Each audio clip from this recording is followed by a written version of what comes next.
GoForThe2.com in with the Week 8 predictions for the college football season. Week number 7 was abysmal. I'll be the first one to admit it. We're going to get back on track this coming weekend with a great action. Week number 8 will start in the big game, Texas A&M and Alabama. Alabama with a dominating 49-10 effort over Tennessee in Knoxville. It was a 21-7 game in the first half.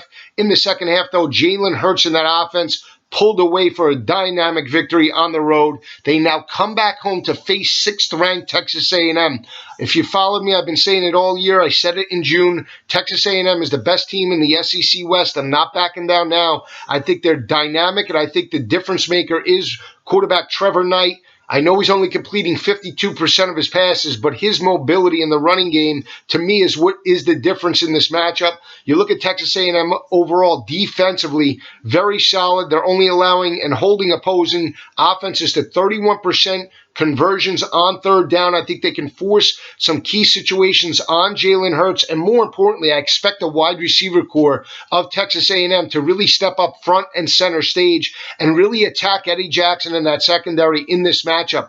Trevor Knight really hasn't attacked from a vertical sense in a lot of ball games, have been beating teams with his legs. Well, I think in this matchup on the road in Tuscaloosa, look for Trevor Knight and that passing offense to attack the Alabama secondary early to open up running lanes for Trevion Williams and Keith Ford, and I think they have the offense to do it. You look at Texas A&M, they're averaging 40 points per game. They're very balanced, over 200 yards passing, over 200 yards rushing. To me, I think that's the difference. And the back end led by Armani Watts. Look for him to spy Jalen Hurts in this ball game. Don't look for Jalen Hurts to break contain like he did against Tennessee. They have a playmaker in the defensive secondary that can spy him. I think that's the difference in this matchup, and I'm calling for the upset. Texas A&M with a 30-28 outright victory over Alabama. I'm sticking to my guns. I love Texas A&M. I think they get the outright road victory this weekend, and I think it's their offensive game plan. More importantly, I think it's the play of Trevor Knight and the defensive secondary that steps up and really makes plays. Look for Deshaun Hall and Myles Garrett to have big games as well. They do have 20 sacks through 6 games. Very solid in run support as well, only giving up around 140 rushing yards per game. Look for Texas A&M speed to be the difference on the offensive side of the ball, and they strike the upset 30-28 over top-ranked Alabama. You heard it here first. Big matchup in Manhattan, Kansas. K-State at home against Texas. Texas needs this matchup. When you look at last year, they were able to dictate tempo in this matchup and really contain Joe Huebner and the K-State offense, Cody Cook as well, in that ball game. They really were able to run the football. You look at this matchup in Manhattan. Texas has not played well there in recent years. A few years ago, they had an abysmal performance, but Charlie Strong's job is on the line, and I look at Texas's ability to run the football. They're averaging 232 rushing yards per game. I think they can open up play action later in the second half, especially with their ability to run between the tackles.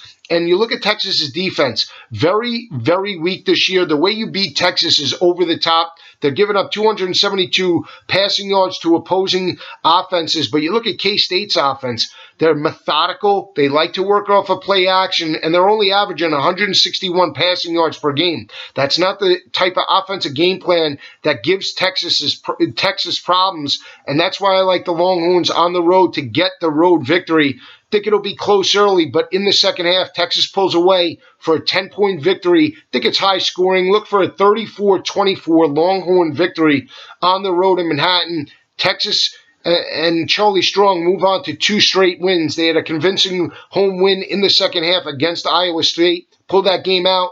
Iowa State playing much better in recent weeks. That was a solid home victory over Iowa State last week. Look for the momentum to continue with the Longhorns this coming weekend in Manhattan. We'll stick in the Big 12. West Virginia with a dominating performance over Texas Tech in Lubbock.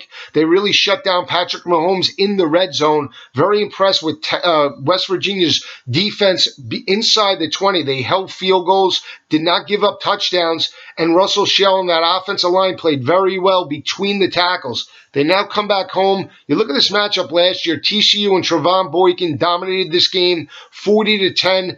Kenny Hill's the same type of quarterback. He's a mobile guy. I look for him to break contain. They're averaging 362 passing yards per game. You look at West Virginia's pass defense this year, they're giving up 250 passing yards to opposing offenses, and more importantly, turnover margin. They're even on the year, but -3 in turnover margin at home.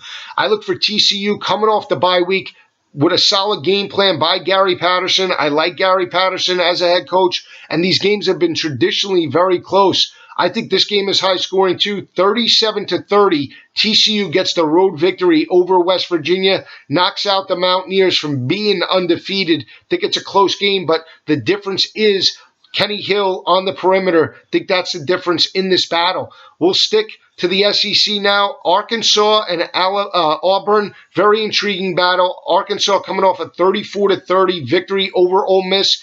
They forced a turnover in the last minute and a half of the game against Chad Kelly to pull that ball game out, 34-30. They now go on the road to face Auburn. They won this ball game in 4 overtimes last year against Auburn. They now come on the road. You look at the last 4 games by Auburn's rush offense, playing very well between the tackles. They're averaging 262 rushing yards per game in the last 4 matchups. You look at the flip side, Arkansas's rush defense. They're giving up 244 rushing yards per game in the last 4 games. I think this is a bad matchup for Arkansas overall. They're giving up 47% third down conversions to opposing offenses. You look at the flip side, Auburn only allowing 31% on third down. I think Gus Malzahn has this team just where he wants them. They're running the football, averaging around 262 yards per game. I think that's the difference. I think they pound the Arkansas defensive front 7 and do get a 17-point victory on the Plains this coming Saturday. I don't think it'll be easy. I think it might be a 10-point game going into the fourth quarter, but in the end, Auburn does get a double-digit 17-point victory over Arkansas this coming weekend. Another SEC battle is LSU and Ole Miss. LSU played very well. They dominated Southern Miss last week, 45-10. Ole Miss coming off that dismal road loss to Arkansas. They had an opportunity. They were winning that ball game 30-27. They let the lead slip. They had the football, could not make plays. Now they go back-to-back road games in Baton Rouge, where it's a very difficult place to play. They've struggled there in recent years, and I think LSU is the fresher team. I know they haven't played top-notch competition up until this point, but for me, I think LSU is the fresher team at this point. I think they're running the football with Darius Geis. Leonard Fournette might come back. You look at that rush defense by Ole Miss. They're allowing over 240 rushing yards per game to opposing offenses. To me, I think that's the difference. And I look at LSU's defensive secondary. They're giving up 208 passing yards per game.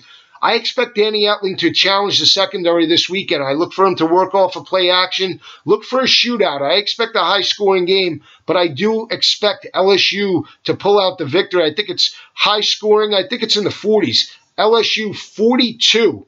Ole Miss 30 in this battle. I think it's very high scoring, but LSU does get a convincing home victory over Ole Miss in this matchup. They head into the bye week with a little momentum before they play Alabama on November 5th. Another intriguing battle is Nebraska and Purdue. Nebraska coming off a 27-22 victory over Indiana on the road, a gutty win. They made plays when they had to. Stanley Morgan Jr. stepped up. Tommy Armstrong Jr. stepped up. They made plays, and that defense forced turnovers when they had to, and they scored off of their turnovers. They now play a beaten-down Purdue team that just lost its head coach, Darrell Hazel, got fired. This is a team that lost by 14 points last week at home to Iowa. They allowed Iowa to rush for 365 yards on the ground, but they were still in a position to make this game a lot closer than people thought. David Blau did have the football back with about 3 minutes left, threw an interception down by 14 points, and they fell behind 21 before getting a garbage touchdown at the end. This was a team that really played Nebraska tough last year and picked up the victory in West Lafayette. They put up over 50 points on the Cornhuskers, put up a 55 spot on Nebraska. I don't think Purdue wins, but I think Purdue could be in this game from start to finish. I think Nebraska matches up. I think Purdue matches up very well against Nebraska in this battle. I just think that Purdue can move the football through the air. They can run the football on the ground as well. And I think David Blau and this team are playing loose. Plus, you look at the fact that Purdue's wins and losses. They opened up the year against Eastern Kentucky and won. They lost this in week number 2 to Cincinnati. They won in week number 3 to Nevada. They followed that up with a week 4 loss. They then won in Champaign week number 5. They then lost last week to Iowa, so they're due for a win in some point. I think they could be in this game from start to finish, but in the end, Nebraska picks up a 40-30 victory in Lincoln this coming weekend. I think it's high scoring as well, and I look for David Blau to keep the Boilermakers into this matchup. D'Angelo Yancey as well in this battle. Should be a very intriguing game in Memorial Stadium. Last game is Wisconsin and Iowa. Rivalry game. Iowa won this battle last year 10-6. Desmond King and that secondary stepped up. You can't take away from what Wisconsin has done overall. I mean, they are playing lights out. They pushed Ohio State to the limit before losing that battle 30-23. Hornibrook played very well, made plays down the field, but I really like the way Iowa's playing right now. I think the rushing offense is playing very well. They rushed for 365 yards on the ground. Offensive line seems to be getting more and more continuity, and that secondary's forcing turnovers led by Desmond King. I think Iowa strikes the upset. They're at home. They have not played well at home this year. They lost to Northwestern. They lost to North Dakota State. But I think they'll be up for this game and expect Iowa's best effort this coming Saturday. They knock off Wisconsin this coming weekend, 27-23. Iowa gets the home victory and knocks out top-ranked Wisconsin after Wisconsin played Michigan and Ohio State very tough. Stay with me all season long at GoForThe2.com. All the big games in the SEC, Big Ten, and Big 12 we'll be breaking down on Fantasy Sports Radio Network this coming weekend, 10 a.m. through 12 p.m. Saturday morning, FNTSY.com /radio or SBNationRadio.com. Stay with me all season long. College football is great. I just love talking about it.